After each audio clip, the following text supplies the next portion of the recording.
Olá, eu estou gravando aqui especialmente para o IB esse vídeo e com algumas explicações ou comentários sobre o que está acontecendo em Jerusalém hoje, enfim, desde quarta-feira, quando o presidente americano Donald Trump fez o reconhecimento de Jerusalém como capital de Israel para o governo americano e ordenou a transferência da capital dos Estados Unidos, da Embaixada dos Estados Unidos de Tel Aviv para Jerusalém. Eu escrevi um texto aqui, eu vou dar uma lida para vocês, porque é difícil meio que falar de cabeça, mas eu fiz aqui um textinho que eu acho que esclarece bastante a importância e, na verdade, a dificuldade de entender tudo o que está acontecendo.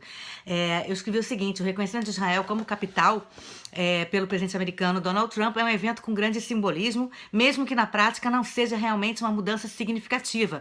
Mas como tudo no Oriente Médio é simbólico, esse anúncio pode levar a consequências práticas, até violentas, como a gente tem visto nos últimos dias. Mas para a gente entender esse simbolismo, é preciso entender a história da cidade sagrada para tanta gente. Entender que nem tudo aqui no Oriente Médio é causado pela noção de colonialismo britânico ou francês do século passado, ou do colonialismo português e espanhol dos séculos 14, 15, 16.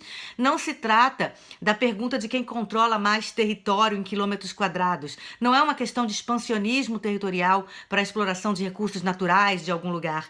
A luta pela Terra Santa, com Jerusalém como ponto nevrálgico dela, não é por um território ou por recursos naturais. É uma luta pela identidade, pelo simbolismo. É uma luta com base em religião, em fé, em ideias milenares. E não, como pensa muita gente, que se baseia em ideias mais modernas, como o marxismo, o capitalismo, pelo controle de outra população ou de terras para exploração econômica. A base dessa luta do controle de Jerusalém, como eu disse, independentemente das fronteiras da cidade, que isso aí é outra discussão, é a ideia de que cada grupo religioso tem aquele lugar como sagrado. E sagrado só para esse grupo. Tá? Pode parecer difícil para nós brasileiros entendermos isso, porque não há no Brasil locais sagrados dessa forma, pelos quais o povo pegaria em armas para lutar, né? Ninguém ia lutar por Brasília, vamos Brasília. Não sei, talvez. Não me parece. É uma noção estranha pra gente, mas aqui esse é o motivo das batalhas, o sagrado, o religioso.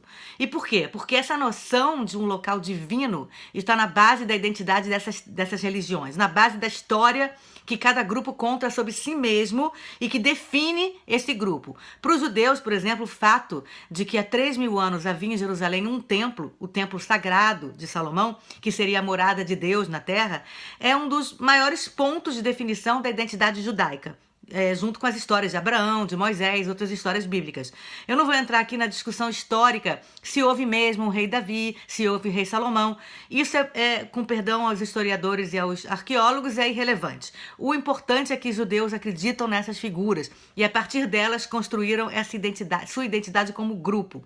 Para os cristãos pode-se dizer o mesmo em relação à posição de Jesus como catalisador de uma identidade religiosa que une 1,5 bilhão de pessoas em todo o mundo hoje.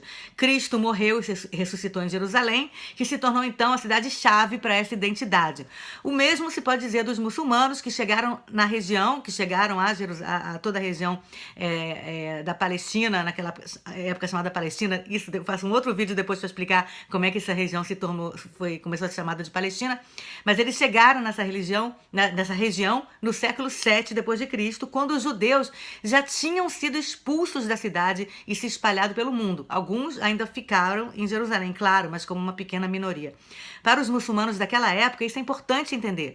Jerusalém foi tomada dos cristãos e os judeus eram apenas um grupo pequeno que 600 anos antes morou por lá, controlou lá a região. É claro que eles sabiam da presença judaica e da história judaica, tanto que Abraão e Moisés são profetas também do Islã.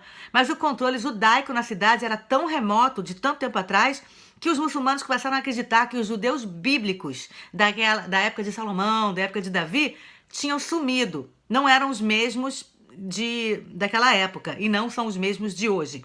É como a gente que costuma achar que os egípcios de hoje não são os mesmos dos faraós, que os romanos não são os mesmos da época de Júlio César, que os gregos não são os mesmos do século V a.C. Para os muçulmanos, Jerusalém É importante justamente pelo passado importante da cidade na criação do judaísmo e do cristianismo. Controlar Jerusalém seria mostrar que o Islã se tornou uma religião mais importante do que essas duas anteriores, uma continuação natural dessas antigas.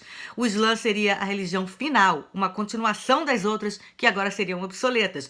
E nesse sentido, Jerusalém se tornou importante porque seria parte da identidade dos muçulmanos como religião do futuro, a religião que suplantou as outras. Se tornou uma cidade-chave, mesmo que Maomé nunca tenha estado nela e ela não conste em momento nenhum no Alcorão.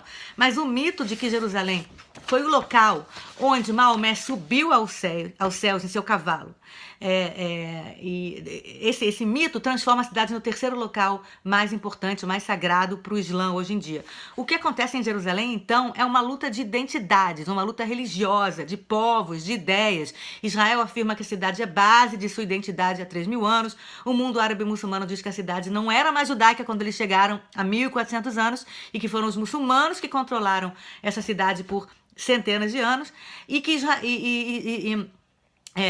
até o século XX, né, até o fim do mandato britânico, e que Jerusalém também é parte da identidade árabe muçulmana como povo, como grupo religioso que acredita que sua religião é correta. Com tudo isso, eu falo tudo isso para explicar que o que a gente vê hoje é uma guerra de simbolismos que não tem nada a ver com o controle do território por recursos naturais, recursos econômicos. É uma guerra de identidades, de ideias, de axiomas, de religiões. Enquanto os brasileiros não entenderem isso, vão continuar achando que Israel é uma potência colonialista e ocupante que deseja apenas controlar terras, pessoas, para controle econômico dos recursos naturais daquele lugar. Mas não tem nada mais longe da realidade. Israel tem Jerusalém e outros locais da Cisjordânia como sua base de identidade como povo. E os palestinos consideram a cidade também como um dos pilares dessa identidade árabe. Para resolver esse imbróglio, seria necessário uma visão menos socioeconômica do problema e mais simbólica, eu diria. Líderes dos dois lados deveriam tentar um acordo levando isso em conta. Os árabes deveriam tentar entender que os judeus de hoje são, ou pelo menos se veem, como sucessores reais dos reis de 3.000 anos atrás e não como um povo qualquer que chegou há 70 anos para invadir. E os judeus deveriam tentar entender a importância de Jerusalém para o ethos árabe e que os muçulmanos controlaram a cidade por séculos depois de Maomé e tem muita história por lá também. Acho que ajudaria se a mídia também entendesse que se trata aqui de uma luta de simbolismos e não de uma potência invasora contra um grupo invadido de uma maneira mais socioeconômica, não entendesse de uma maneira como a gente entende os outros tipos de colonialismo. Não se trata de uma luta de controle por terras para exploração. Não se pode encarar dessa forma a realidade de hoje. Eu sei que pouca gente vai ter paciência para ouvir essa explicação toda. É mais fácil ver a situação com maniqueísmos, como fortes versus fracos, como situação geopolítica mais ampla dos Estados Unidos versus Rússia, como capitalistas versus o que quer que os russos sejam hoje. Mas sem entender os níveis mais profundos dessa guerra, as análises se tornam superficiais e, na verdade, erradas. Portanto, é isso que eu tinha a dizer para vocês. Espero que não tenha cansado muito, 8 minutos de vídeo, mas eu queria dar esse background, um pouco do que eu acredito que seja realmente a questão que está acontecendo em Jerusalém, para a gente tentar entender isso de uma forma um pouquinho mais profunda e não com uma superficialidade que às vezes a mídia tem a tendência de colocar, até por falta de espaço, ou ingenuidade, ou falta de conhecimento. E a gente tem que entender também que nem sempre a cobertura da mídia é por má fé, às vezes é uma questão mesmo de visão que eu considero um pouco errada do que acontece na região, e a gente tem que, na verdade, nós mesmos, como espectadores, aqui eu estou falando não como jornalista, mas como uma pessoa, né, que gosta desse assunto, a gente tem que também ser um pouco de proativo e procurar informações sobre o que está acontecendo para tentar mudar essa realidade. Agradeço a todos.